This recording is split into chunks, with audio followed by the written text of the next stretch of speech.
here we are. Totally rewarding chats. I have Belinda Roberts. How are you? I'm great. Thanks, Sean. Nice to be here. Great. All right. So Belinda, for those who don't know, is the data and insights leader for US and Canada for Mercer. Which sounds very important. Oh, And, it's and very tremendously nerdy. important. It is kind of nerdy, I got to be honest with you. I'm a real data nerd and also a tech nerd, so it's right up my alley. Okay. Well, Compensation data and tech. so that's your current job. So give us the elevator pitch, and you can take however many floors you need in your elevator Mhm. to tell us how you got where you are, which obviously is a very American accent, by the way. Absolutely. Grew up in New Zealand. Did my what they call the big OE, which is the overseas experience in my kind of early 20s. And so in the late 90s, I kind of fell into HR on accident. I got like a temporary job working in personnel at an investment bank. But I was working in, HR department, and so started doing compensation and benefits work, matching to surveys, things like that. And so in kind of the early 2000s, I moved to Australia and started working with Mercer, and running their financial suite of products in the Australian market. So I spent about 7 years there, and then I moved over to the US in 2007, to work on some of our proprietary compensation technology, old ePrism from back in the day. Some of the people who have been Mhm. around a while will remember that. And I came out to help on a couple of big projects that we needed help staffing for 6 months. So 6 months goes by, a year goes by, 2 years goes by, and then now 17 years later, I'm still here. But about 5 years ago, we moved out of that business, the compensation tech business, and an opportunity came up, and I moved over to lead the data and insights group. So my team make the surveys and the data products for the US and Canada. So all the compensation and policies and practices and all those products fall to my team. So some really great stuff there. Awesome. Well, I notice I think I only know like two or three people, and I've been around a while, who actually didn't fall into HR. So it's kind of funny. And you kind of are dating yourself when you say personnel department. I That's the know. way. Well, Uh, it had been the admin department not long before that. So, ooh, okay. Um, wow. so just to prove you're human, what do you do for fun outside of work now that you are not in New Zealand and, here? Yeah. I have a 13-year-old, so not a lot. But when I do have available time, I like to oil paint. Um, I paint mainly portraiture, so that's kind of fun. And then we try to spend, quality family time while he's still open to talking to his parents. And we have a vintage 1971 Airstream. So it's my little piece of Americana, the shiny, Yeah, yeah. airplane like bubbles. Yeah, it's We're really we're a fun. big trailer. We're a big trailer family. So I did not know that. So that's the other reason I'm doing this all the years. So was that like I don't know how long I've known you, 20 years, Yeah. and like I did not know that because actually Yeah, we've that towed it all the way out to like Utah and up to Maine, and we've had some great memories made. oh, So, it's great. Well, we'll have to talk about working remoter at some point in time because I've yeah, done a we bunch did of that work during the in there. pandemic. Oh yeah, Yeah. yeah. There were plenty of people camping. Now there's less. Thank goodness. So, um, Right. So the reason I wanted to chat with you and kind of go through this is we talk a lot about getting data, at least in our software and our tools and where we're familiar. Everyone incorporates and puts data in. So which begs the question, what what makes a quality data source and how do you find quality data to actually start the benchmarking process, which then predicates the whole comp and comp planning and comp management system, but it's kind of underpins, in my opinion. If you don't have quality data, then the rest of it all just sits on kind of, to be honest, sits on a bed of lies for the rest of it. So how do Yeah. where do you start and what makes a quality data source? I think foundationally, the job architecture is extremely important. Coverage of jobs across the market that actually reflect the market that you are, working and employing in. Um, just that robustness of the job architecture and making sure that's curated and maintained. We at Mercer have a fairly substantial team that is dedicated to maintaining our job architecture, and that supports it. It's a global architecture, so that is super important to keep it really relevant. I think when you start talking about the data itself, making sure you have like your peers are in the organization, maybe even your competitors. So understanding and participating companies, I think, is really important too.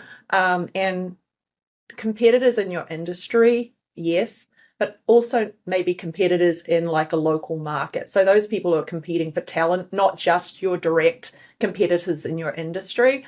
So those things are important. I think there's two things there, understanding what your peer group is, but also understanding if you need to know locally, if you've got hourly employees, for example, who that those local competitors are who are going to attract away your employees, and who you need to retain your employees against.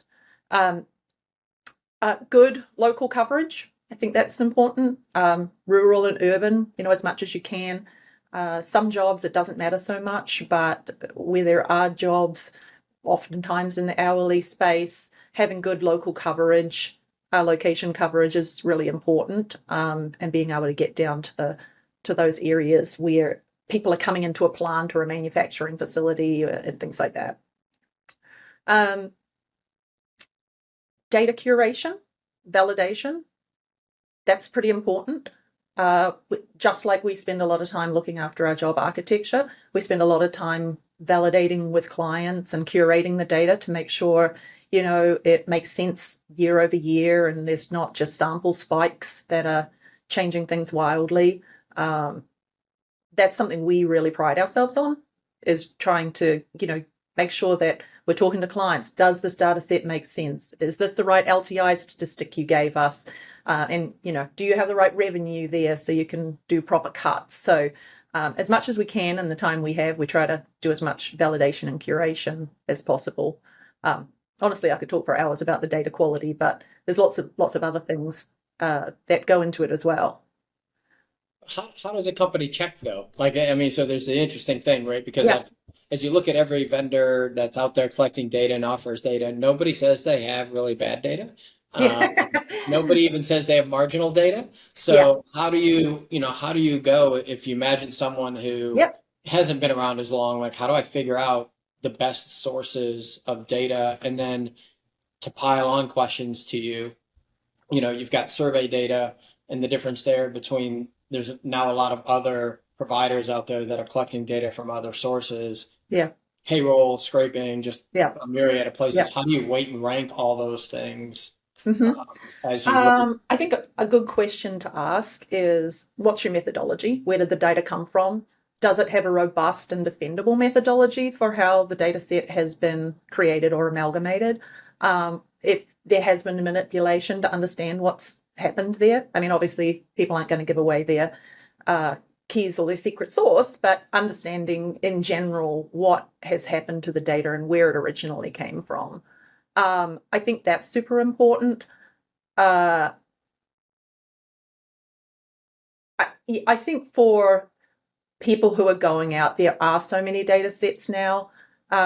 Just taking a kind of dispassionate lens. I'm not sure that price is the issue anymore from data perspective, but really just knowing where that data set comes from and understanding how you need to use it within your organization. If you're going to be called to ask to provide a peer group analysis for your executives, you might need to have a specific data set that you can do that for. But if you're looking to do something else and you need data quickly, a different data set might be fine. So understanding what your use case is. And I think we're going to talk probably at some point about real-time data. And that has great use cases for some things, but it's not always that helpful for everything if you're doing your basic comp analysis. So I think those things like methodology are super important. I also think that understanding the scope of the data, so from a total rewards perspective, does it go all the way through to long-term incentives if you need that, total direct? I mean, obviously base is kind of base salary is table stakes, but how encompassing is the data? How much data is going to, how are you going to get variable components and things like that if that's what you need to do measurements on variable? So I think those are all good questions for compensation people to look at when they're looking at data. Have you talked to companies about real-time data? I mean, to me, it's interesting, Yeah, right? I mean, yeah, my perspective, which may or people can take or leave. I think the payroll data um, is basically base pay. Arguably, could be better than survey data if you get it in the right place. yeah, There's some wonkiness when you talk about um, when your total cash, is it in bonus or is it actual? Because it all gets treated as ordinary income on a payroll yeah, sometimes, depending on how it goes. So then you get to your point of validation, like, yeah, and what do you want to do? And then I think it gets a little bit tougher as you start talking about benefits, allowances, and LTIP. I think it yeah, gets really important when you get out to LTIP, because how people cash, when they cash, like it's all different. How long they held, nobody's going to know that out of a mm, payroll system. right. So I don't know how you weight and rank those, knowing you're slightly biased Yeah, as you go through, you but know, see a lot of as clients. a yeah, as a as an organization that, data products are a huge part of what we do, we would like to be more nimble in collecting and reporting back data. I don't think we'll ever get to real time. That's not something that we feel comfortable with. There's a lot of laws in place around anti-collusion and antitrust, around age of data, not forward looking. We want to stay on the right side of the Department of Justice, and we want to make sure we keep our clients safe as well. Oh, well, let So, me be clear. When I mean real time, I mhm, guess let me be clear. So if you yeah, want to run the 90-day window, whatever it is, but kind of a rolling maybe yeah, evergreen is a better term yeah, than real time. So real time probably does have that negative, like yeah, payroll happened yesterday and now I'm going to yeah, upload my numbers and they're going to change 3 days across. No, to me, it's more of an evergreen yeah, piece, I guess, real time being in that near yeah. time. Maybe it should be termed near time. Right Uh, time, we like to say. oh, okay. I'll take that. Yeah.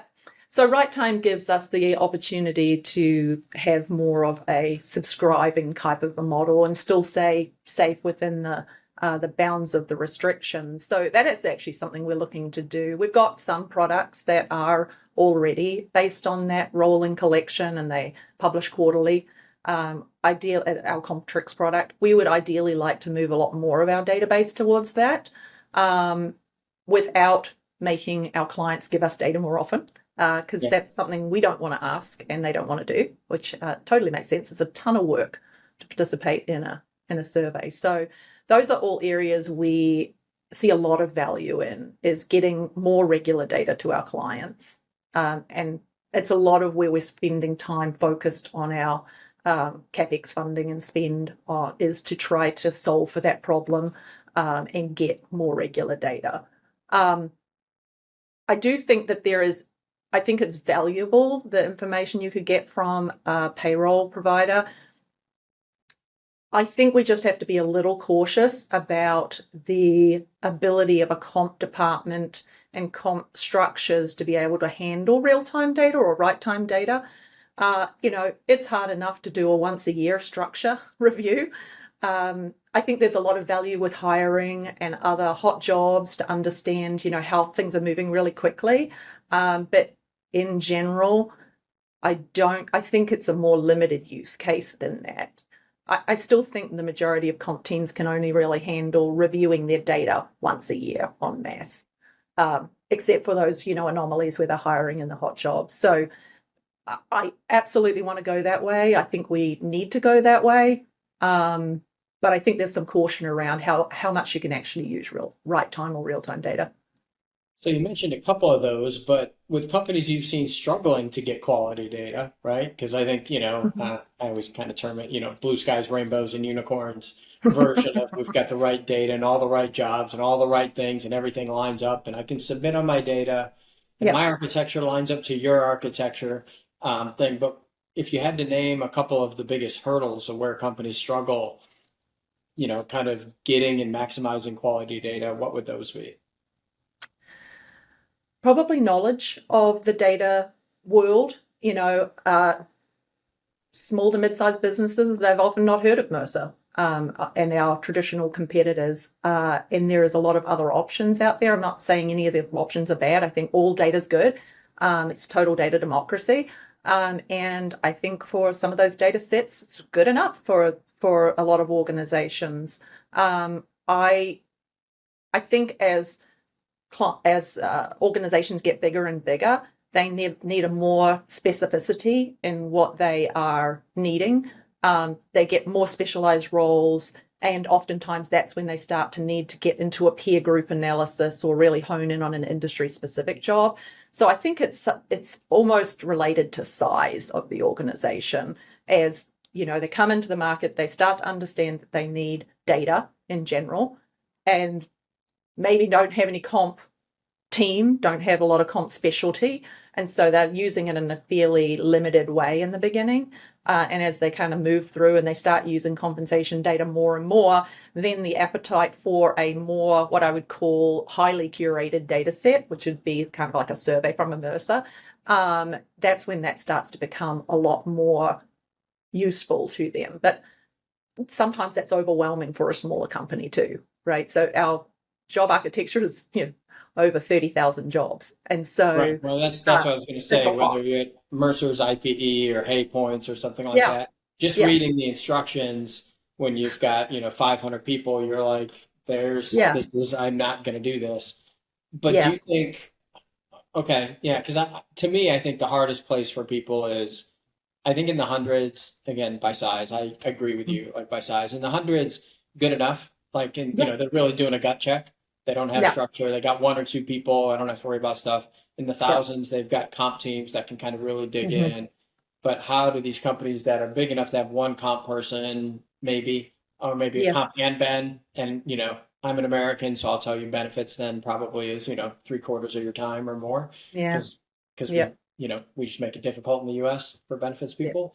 Um, so it becomes, I think, how tech can and how we can get Hmm. overcome the hurdle, whether it's tech or Yeah. manual or instructions to allow them to match. Yeah. Like, do I have an accountant one or a four? I have an accountant. So I can't Mhm. even rank order my people. I've got an accountant. I can't tell Yeah. if they're one or a four or a three, which is Right. actually an accountant 24 over at Hay Group and a Mhm. something else somewhere else. And how do I Right. compare? Right. Yeah, you mentioned two things. I think technology is a real savior for those sort of small to mid-sized clients who aren't really uh, big enough to have a large, complex comp team who are going to deal with a big compensation management tool and load their couple of hundred global surveys in there.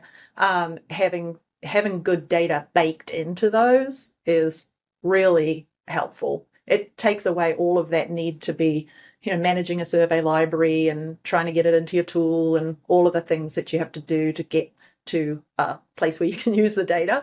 But also the job matching piece of it. And we are spending a lot of time right now on building out AI to help um, us and our clients match to our taxonomy, our architecture, but also others. So we really hope that that can sort of save a lot of that very transactional and foundational work when matching to a data product or a data survey. Because for us, that's really a lot. It's a huge time suck. Um, it's just massive, and really, they spend so much time matching that they don't have time to do analytics. So those are the kind of things that I think recommending people get their data via a technology product if they're smaller, especially. I mean, obviously, the bigger they get, they need a technology product. But yeah, that's really helpful. And then I think we can come to market with some kind of AI driven job matching. That would I think be that's going to be the first and fantastic. foremost place, not to Hmm. give Amazon the props, but, anything else, but companies like you matched like Yeah. this for this role. And Yeah. so you're like, okay, that kind of makes sense. Or, it's more important to me. I'll move it up or down. But Um, Yeah. we kind of in comp planning, when we give recommendations, call it an anchor point. But to me, it's kind of like, of all 30,000 jobs I can Mm, match, please give me five, and this is the one we think is right to start. That's so, that's not nearly yeah. as overwhelming as go find a, job, function, family, and then grade a job, Yeah. I Yeah. think that's going to be, I think that's going to be huge. I think the other thing personally with tech is going to be super cool. You guys have all the history over the years, so even people with near term or right time data or Hmm. recent data, real time data, it's fairly recent with that Hmm. piece, and so being able to Yeah. catch hiccups and kind of be able to map out what might be a hiccup and what traditionally does happen actually. So as you're hiring up the curve, if Yeah. you hire at the top, it's going to take you 4 years to get out from under that when supply and demand levels out. If you hire at 75%, those people stay. Like, I think Yeah. that stuff, because you have the survey providers also have the, incumbent over year, which is Yeah. super cool data. Hey everybody, Tim Sackett, host of HR Famous, a new podcast on the Work Defined Network. Am I famous? No, I'm HR famous. My wife says I'm a micro celebrity, and 13 HR ladies around the world want their picture with me, which I think is funny. So, hey, what do we talk about on the pod? We talk about all the dumb stuff we do in HR in any given day, week, month, and we have fun with it, and we have some great guests. Come check us out. We're not famous, we're HR famous. Yeah. And actually, that's exactly what happened over the last couple of years with the hot labor market is people just hired in what they needed to hire at. And now they have these huge compression issues that they're still trying to dig out of, where they've got, people getting paid more than their manager and things like that. So technology hopefully will get more sophisticated to be able to allow for those types of analytics. And right now, a lot of the time, it's more just benchmarking and, we need to make benchmarking more automated so we can move on to more analytical and insights generation. Well, I think it's the data insights, but I still think it's the data submission. You put the data Hmm. in, Yep. and then, and actually where you match and then recommended peer cuts. To your point, an hourly person at, working at a big box store is just as likely to go to a warehouse or a restaurant for $1 an hour as anywhere else, right? And you can Yeah. start to do that matching and watch across and let them match and suggest peer groups as Yeah. well, and where they should and should not have peer groups. Yeah. And actually, that's a really great point. That whole concept of a moving with the hourly world, we have a data product that allows you to kind of look at all of the hourly data we have, which is substantial. It's in the 8 to 9 million records range, and say, I want to price a labor pool versus a job. So we had like companies saying to us, I got to price a job in my laundry. I'm a hotel on one side of the street, but I'm competing for talent with the hospital across the road for laundry workers. And really, it's not laundry workers, it's someone who's willing to do that job at that location in a not overly skilled way. You learn everything on the job. You want to work in a warm environment with air conditioning, and that's the job profile. So our tool sort of lets you say, give me all the data for all of the jobs with this skill set who work in this market, and it can be hyper local, from like a zip code perspective, and say, tell me how much they get paid, and not tell me how much a laundry worker gets at hotels in the city.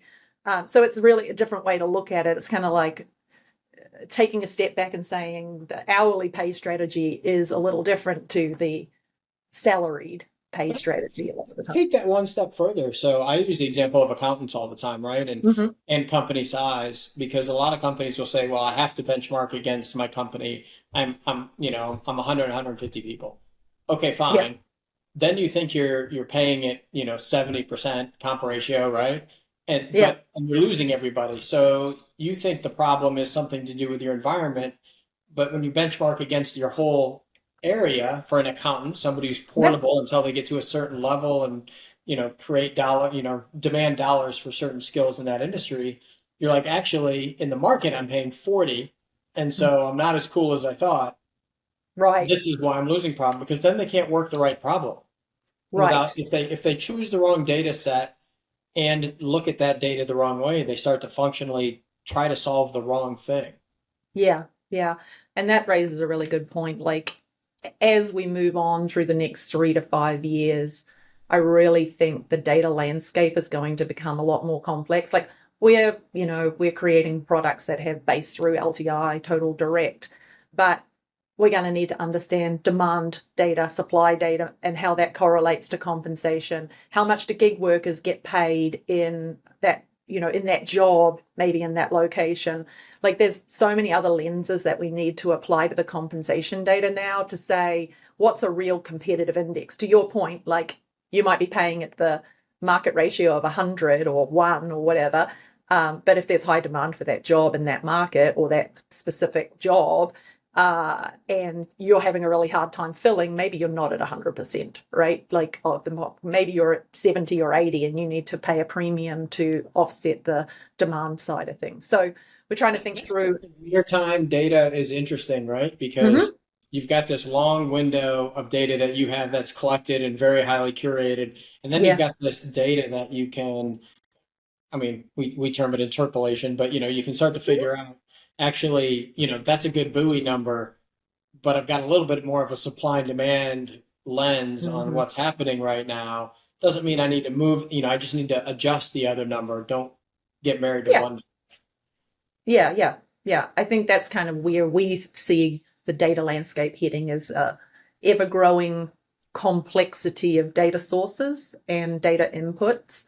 And hopefully the technology will keep up with that. Well, and Uh, I also think consumers, whatever you want to call them, employees, yeah. job seekers, everyone's getting smarter. So, because the data is more readily available. And so things like, not, what are my total rewards for the year? They're starting to, I think, get better, especially where the employment market is balance-ish, Mhm. can argue, the numbers, but it Yeah. balance-ish that, I might take less money here because the benefits are a lot more. What is that? And so the total, looking at understanding your total rewards package, and obviously I Yeah. come from the benefits background, so I'm always a little biased.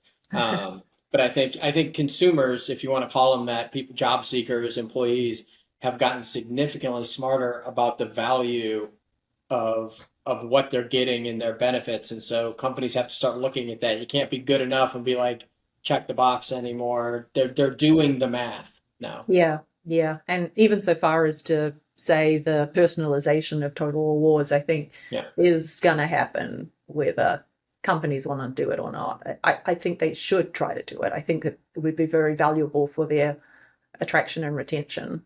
Um, For equity too. It'll be important. yeah, I think yeah, what'll make that really hard, I think, is the TPAs, the third party administrators, and all the people on the Ben side, hmm, to be able to pick and choose and move stuff around and whatever. There's yeah, going to have to be, and I think tech's moving so fast. I agree with you. yeah, And once there's a little bit of a critical mass, everyone will kind of jump that way. Because I think from an equity standpoint, how much cooler does it get?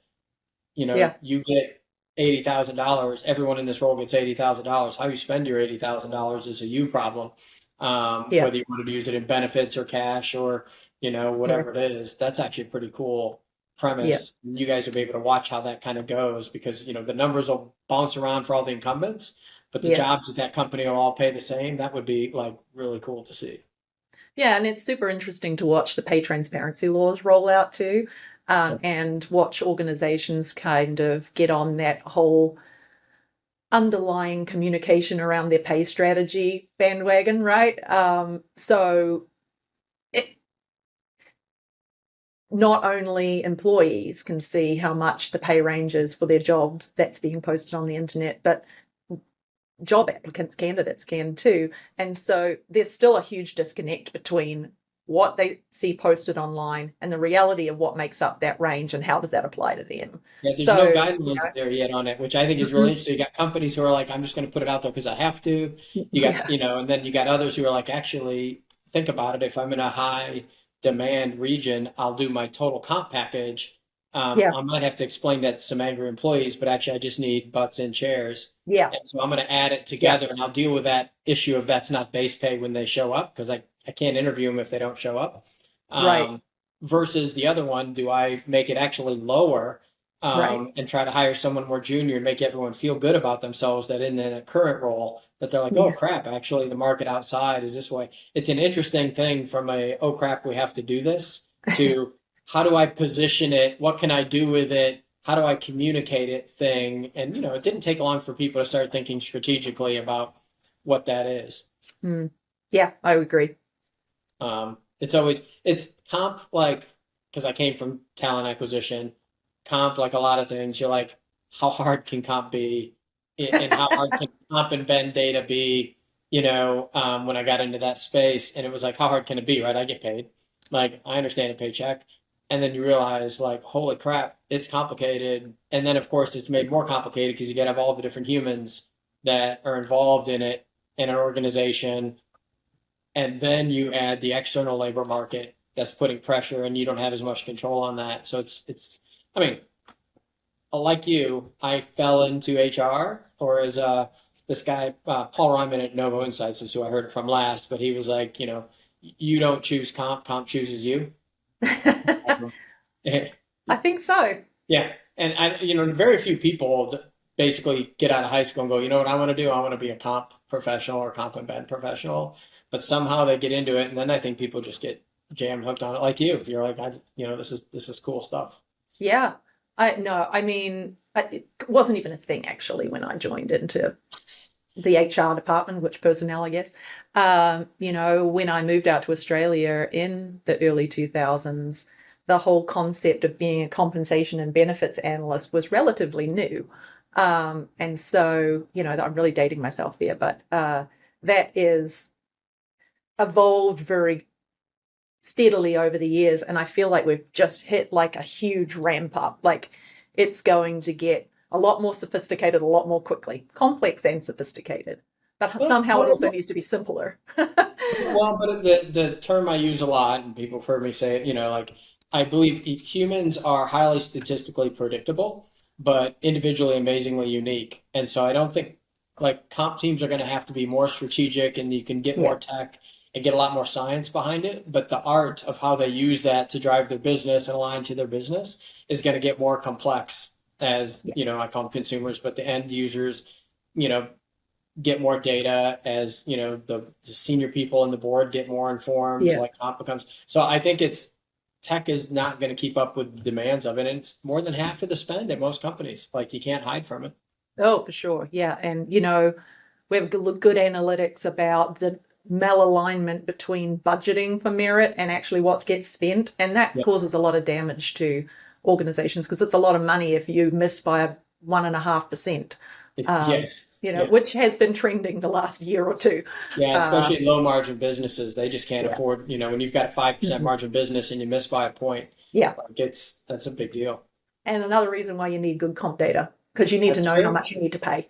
Because if you don't, then you're going to have a attraction and retention problem, and you're going to have that overspend at the end of the year. So, Penny yeah, wise and pound foolish, right? right, exactly. The question I always ask near the end, it doesn't have to be data, but if you could auto magically, a highly technical term, auto Mm. magically solve one thing in HR tomorrow, what would it be? Uh, well, I'm going to stick in the comp world because that's my jam, but also technology. It's nothing new than what I haven't already talked about. I'd take the friction out of the process. Whether it be creating the data products, like the ingesting data from clients or systems, I'd make that friction free. I'd also make it friction free to get for them to consume the data. Direct feeds into whatever systems. And honestly, if anyone wants to come and talk to me from a comp tech company about how I would design some of the systems to use the data, I think that's where I would add the improvements to take that effort and foundational functional work off of the comp people so they can do all the things you talked about, that do more sophisticated analytics and spend more time actually analyzing the results versus preparing the system to do benchmarks, right? So that's what if I automatically could change something, that would be the three kind of key areas I'd focus on, reducing friction in and out, and then making the systems do most of the work for the client, the heavy That's, lifting. that's so nerdily practical, I know. but that's awesome. Oh, And I that and agree. world peace. Obviously, we think analytics is where it's going to be, and being able to basically maximize spend, right? Which they use analytics everywhere else and they create time for that. And Yeah. so I totally agree. Like, can we get more time for people to do it? Yeah. And I think analytics, even with machine learning and AI, every company's different. So you're going to have to be able to figure out, use tech to get to some general point, but how do I tweak those for my business to work in my area, for my industry, for my everything, Yeah. is going to be super unique. Yeah. No, I couldn't agree more. So this has been great. So Yeah. I really appreciate you coming on. We will have, when we get this out, Belinda's contact information will be around. We'll tag her when it's posted. You heard it. She is happy to talk with people about data. She's easy to, if you say you want to talk about data. You She's can't ready. stop. Yeah.